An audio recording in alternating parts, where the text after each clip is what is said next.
Mesdames, Messieurs, bonsoir et bienvenue dans cet atelier. Vous êtes avec Georges Mignot et là on est parti sur à peu près 20, peut-être 25 minutes. On va partir maintenant sur le vraiment le bump map mais peint. Voilà, on est sur du texture paint ce soir. Donc là, moi je m'éclate et j'espère que vous allez aussi vous éclater. Et il y a des petites astuces et donc je vais vous donner ces petites astuces et on va peindre ensemble. Et vous allez donc faire de votre côté, j'espère, ce Sinoceratops. C'est parti.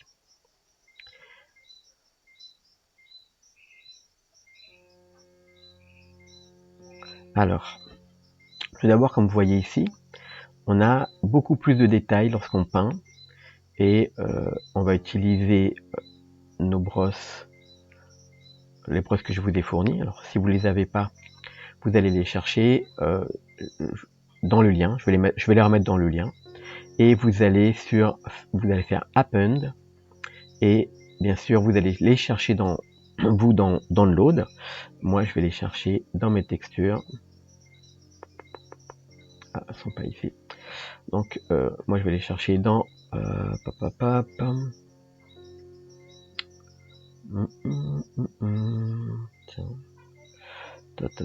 géotexture, brosse, voilà, brosse clé. Ensuite vous ouvrez donc votre fichier que vous avez décompressé d'abord dans votre ordinateur. Vous ouvrez Brush et vous allez récupérer toutes les brosses jusqu'à avec Asso feuille. Voilà, celle-là. Et vous faites un Append. Donc maintenant vous avez ici plein de brosses qui servent pour la peinture. Néanmoins, je vous avoue que une fois que j'ai trouvé une brosse qui marche, je la garde et du coup voilà, je passe d'une brosse à l'autre, mais uniquement en changeant les textures. Alors comment ça fonctionne et comment faire pour pouvoir, si vous voulez, bien gérer le texture paint au niveau du bump, parce que c'est quand même un petit peu délicat, donc je vais vous montrer un petit peu la technique. Alors tout d'abord, je vais fermer ce fichier et on va ouvrir le fichier qu'on avait fait ensemble. Donc on avait ça, c'est pas aussi classe, hein, faut l'avouer, et on va aller dans notre shading et on va simplifier ici nos shaders. Première chose à faire, et là je remercie Moonboot parce qu'il m'a donné un conseil qu'on m'avait déjà donné, j'avais déjà testé, mais ça n'avait pas bien marché, donc j'étais revenu à mon mix shader. Hein. Maintenant je vais vous montrer l'autre technique qui marche très bien et qui est beaucoup plus légère. Donc vous sélectionnez ici votre normal map avec la sortie normal map ici, le node. Vous faites Shift D ou alors vous faites Shift D, c'est plus simple et vous allez le déplacer, vous le mettez en bas. Hop. Maintenant vous le branchez ici sur normal et on va directement donc maintenant brancher ça sur notre sortie. Ça nous évite bien la répétition de toute cette partie là. Donc vous voyez quand même ça fait des nodes en moins, ça sera beaucoup plus léger pour Blender aussi. Alors deuxième chose, on va garder ici notre ambient occlusion on avait fait le back. Je vais faire Shift D, je la mets de côté et on va prendre notre sortie là qu'on avait backé à partir des élévations, celle qu'on avait appelée la curve map ou cavity map, et on va la relier ici à la place de l'ambient occlusion. On va regarder déjà. Alors, ok, alors ça se calcule plus vite et on retrouve tous les détails. Hein. Bien que là, pour peindre nos détails, on va enlever ici celui-ci, on va cliquer sur moins pour avoir juste les niveaux d'élévation, donc du sombre vers le plus clair ici. Alors, on peut même mettre un petit peu plus clair, comme ça on voit bien. Ok, alors le vert, je trouve que c'était un petit peu moyen comme idée. Je vais prendre une petite texture un petit peu jaune. C'est juste pour voir, pour l'instant, on en est juste à la visualisation de nos élévations. Ensuite, on fera nos peintures. Là, on regarde un petit peu ce que ça donne. Donc, on a comme ça, on a paramétré donc un dégradé en fait. Peut-être comme ça même. Un dégradé qui permet de bien voir les élévations de texture. À partir de là, on pourra encore le bouger, hein, vous pourrez encore faire des modifications ici. Ok. À partir de là, donc, on va en mode Texture Paint. Alors, en mode Texture Paint, alors, ce qui buguait l'autre fois, je sais pas. Par contre, là, ceux qui ont vu le précédent atelier, ça buguait totalement. Et ce que j'ai fait, alors déjà, on va enlever ici le clone. Ce que j'ai fait simplement, en fait, j'ai téléchargé la version 2.93 1 et celle-là, ben écoutez, j'ai pas le bug. Voilà, j'ai pas le bug quand je peins. Et quand je passe dans l'autre, j'ai de nouveau le bug. Donc à mon avis, c'était un bug de version. Voilà, ça m'apprendra à faire des tests avec des vieilles versions. Alors, maintenant qu'on a donc une map d'élévation, on a regardé notre map d'élévation, on peut venir ici retravailler nos traits déjà. Donc ici, on est dans le mode peindre. Ici. Et ici, on va se mettre sur la map de couleur, hein, celle qui nous servait ici pour notre map de couleur, avec les détails fins. Et on a cette texture ici pour peindre. Et il faut bien voir ici comment en fait elle est appliquée. Vous voyez, c'est marqué Tiled. En fait, ça veut dire que cette texture, elle va se répéter comme ça sur notre map. Alors, on voit pas très bien parce que c'est du... On va mettre du noir, par exemple. Alors, ici, pour peindre les niveaux d'élévation, moi, ce que je vous conseille, c'est de peindre avec additif et multiply. Donc ici, par exemple, on va mettre multiply, on va creuser, en fait. Parce qu'on a déjà une texture ici qui est en noir et blanc. Donc, elle va se plaquer en noir et blanc. Sauf que, déjà, on va mettre ici une valeur moyenne, un petit clair, on va dire, pas trop, un petit gris comme ça, et on se met en mode multiply avec très peu de puissance. Donc là, comme ça va récupérer les couleurs qui sont là, et ça va les appliquer juste sur les parties sombres. Tout ce qui est sombre dans notre texture va être appliqué sur notre image. Donc là, je repasse plusieurs fois. On a vu un petit peu les détails changer. Si je change ici et je prends une autre texture, on verra mieux là. On va peut-être pousser un peu la puissance. Voilà, vous voyez bien ici s'appliquer donc le détail de cette texture ici. Vous voyez, CTRL Z.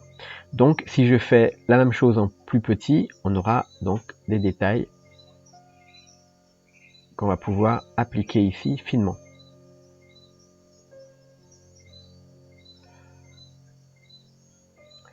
Alors ça déjà c'est assez intéressant, c'est que vous pouvez donc changer la taille ici, ou alors ici vous prenez dans Size, vous relevez ici depuis en bas jusqu'en haut en tenant le clic enfoncé, enfin le clic gauche, la sélection, et maintenant vous allez vers la droite avec l'ensemble et ça va vous rétrécir la brosse. Donc là, ça rétrécit l'image en fait, ça double, ça multiplie donc par 3 l'image dans votre brosse. Donc là, vous voyez, vous avez des détails très très fins.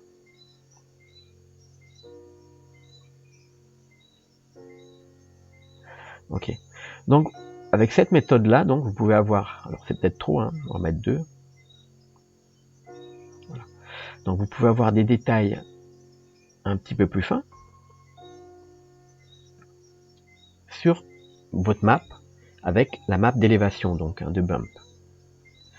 Ici, par exemple, vous avez besoin de redonner un peu plus de finesse au détail. Donc on va peindre comme ça. Et ce que vous pouvez faire ici, donc là ça marche déjà, hein, on repasse plusieurs fois. Alors cette méthode elle est peut-être un petit peu longue, mais quelque part, ça vous permet de palper. C'est comme si vous sculptiez encore votre dinosaure. Donc là, on vient de creuser ici, et on peut creuser aussi avec la touche CTRL. Donc j'appuie sur CTRL ici. Attention, là, ça va marquer tout de suite en noir. Hein. Il va pas tenir en compte ici. Ça va pas tenir compte. Hop, tiens, ça n'a pas marqué. Ah oui, ça ne tiendra pas compte de la texture, mais il va tout marquer en noir. Donc vous voyez, ça creuse tout de suite. Il faut aller tout doucement, comme ça. Et ensuite, alors je peux le faire ici aussi, un petit creuset. Alors si vous voulez que ce soit plus pentu l'angle quand vous peignez, vous avez ici dans votre brosse, vous avez le fall-off. Et le fall-off, ici, il est en smoother, ça veut dire il est doux. Vous pouvez prendre un fall-off par exemple qui est sharp, ici. Et là, lorsque vous allez, alors je fais avec CTRL par exemple, lorsque vous allez peindre, alors du coup, je vais enlever la brosse ici, juste pour... Ici, je vais prendre une brosse normale, donc text draw. Donc le fall-off ici, avec sharp, ça permet d'avoir la pointe beaucoup plus dure et les bords beaucoup plus doux. Donc ça fait comme si vous aviez un pinceau plus affiné et un petit peu plus pointu. Et si vous faites donc CTRL, la différence, donc là ça creuse.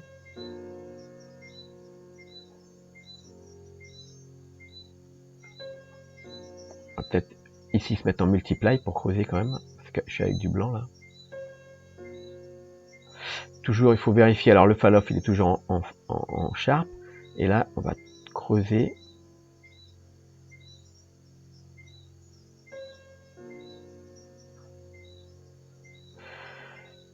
Voilà, en fait, donc on arrive à retrouver un petit peu la sensation du sculpte, mais au niveau, nous, de notre peinture. Voilà. Donc là, je vais peindre ici le creux.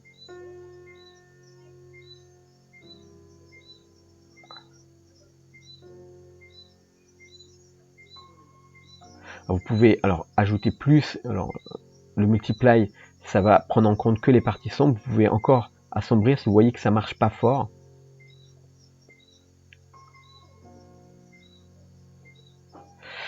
Et donc la touche CTRL permet de creuser directement, c'est-à-dire ça donne du noir, même si vous aviez mis du blanc ici, ça va vous changer la couleur pour avoir du noir. Donc là on est là-dessus, et là on va prendre un additif pour ajouter les bosses. Et donc on va charger le pack de brosse que j'avais précédemment mis, et là je vais vous le remettre dans le lien pour ceux qui ne l'avaient pas récupéré. Donc je vais faire Append, je vais charger mon pack de brosse. Vous allez aller dans Download, enfin une fois que vous l'avez téléchargé, vous allez dans Download, vous le décompressez le petit fichier, et vous allez aller à l'intérieur. Donc vous allez à l'intérieur, vous allez trouver IM Brosse, et vous allez trouver Brosse M. Donc vous cliquez sur Brosse M, tac tac, vous allez dans Brush, tac tac, et vous prenez depuis A écaille jusqu'à c'est tous les A jusqu'à A feuille ici. Donc avec Shift maintenu, vous cliquez, tac, ça vous télécharge, enfin ça vous sélectionne l'ensemble et vous faites Append. Là maintenant j'ai un pack de brosses énorme, vous allez voir ici dans mes brosses. Je vais prendre la première qui est la brosse écorce. Elle est ici donc en mode multiply. Ici on a cette écorce là, donc on pourrait utiliser cette brosse là, vous voyez, pour avoir des petits détails. On est en mode multiply. Et si on se met en mode, pardon, ici, additif, bien, ça fait les bosses. Donc, je vais reprendre ici. Vous voyez, ça donne tout de suite la partie des bosses. Alors là, je le fais avec un petit peu cette matière-là. Ce que vous pouvez faire, c'est garder cette brosse-là pour le bump et changer simplement votre texture. Par exemple, ici, je vais prendre la texture qui me donne l'écorce, là. Et par exemple, pour la brosse qui me donne l'écorce, je vais peindre ici. Juste en exemple, je vais peindre ça. Donc je fais CTRL F pour tourner ma brosse, et là je vais peindre ici. Alors pas en additif, donc là je repasse en multiply. Je regarde, je suis bien en miroir avec les X, et je vais peindre ici. Voilà, là je peins avec cette texture de bois. Alors si on regarde de près, vous voyez, ça donne de super détails. Je vais me mettre de face là, comme ça. Je fais encore un coup de CTRL F pour tourner, voilà, le sens de mon bois, et je vais peindre ici.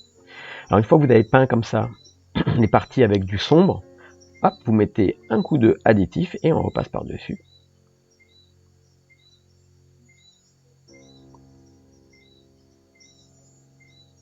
Ça va venir rajouter du détail. CTRL F, donc là, le sens, hop, à peu près comme ça.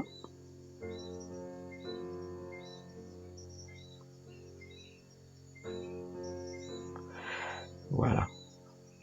C'est quand même vachement sympa. Alors, vous faites comme ça donc pour tous vos dinos. Hein. Donc vous voyez, donc vous changez ici le type de brosse. Et si vous avez envie par contre d'avoir quelque chose de plus aléatoire, effectivement là vous pouvez aller dans une autre brosse, par exemple. Il y a encore d'autres écorces. Hein. Je regarde. Il y a cette écorce là, elle est toujours tiled, ça veut dire qu'elle va être en mode répétitif. Si vous passez ici, alors écorce 3, alors c'est toujours des écorces là pour l'instant. Hop. Et on va mettre un coup de additif pour voir ce que ça donne par-dessus.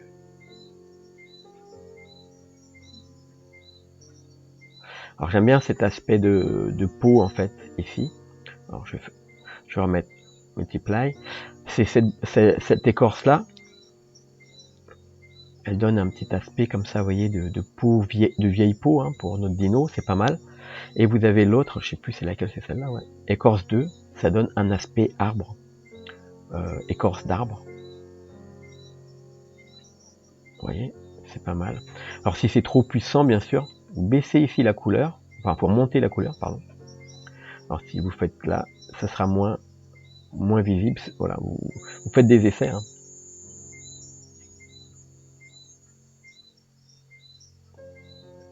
Et par-dessus, ce qui est intéressant, alors je vais en mettre beaucoup comme ça, vous allez voir. Ce qui est intéressant, c'est que par-dessus donc une première couche, eh bien vous pouvez, alors soit vous changez directement ici, voilà, ou alors vous changez directement ici. Alors on va prendre par exemple là la texture d'écaille fine, et là vous pouvez par exemple repeindre par-dessus. Alors je suis en mode additif, alors je vais mettre en mode multiply, on va creuser dedans, et on va refaire apparaître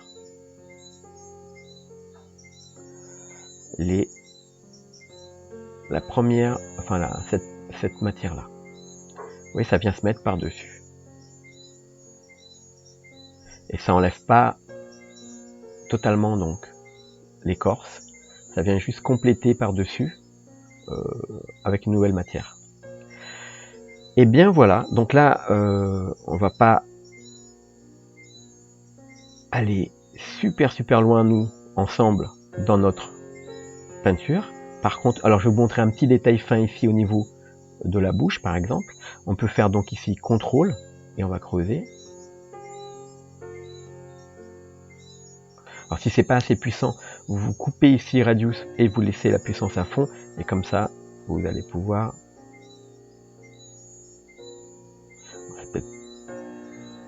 peut-être pas assez foncé. Directement ici on va se mettre en multiply, on va creuser ici.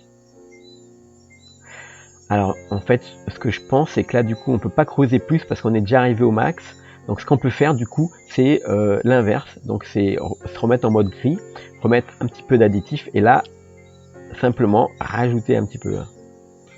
Alors du coup on rajoute un peu de matière, comme ça on va faire apparaître nos fissures.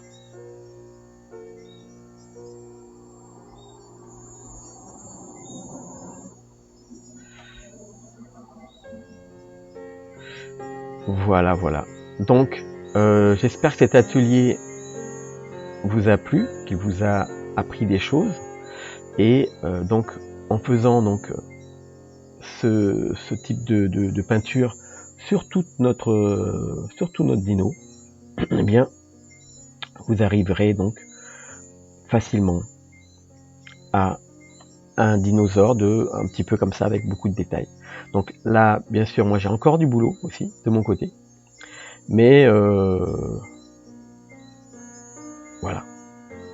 Je vous souhaite un bon blend et je vous donne rendez-vous sur le prochain atelier pour voir toute la partie coloriage. Donc là, on va faire toute la partie de la colorisation de notre Sinocératops. Voilà. Ciao tout le monde et à la prochaine.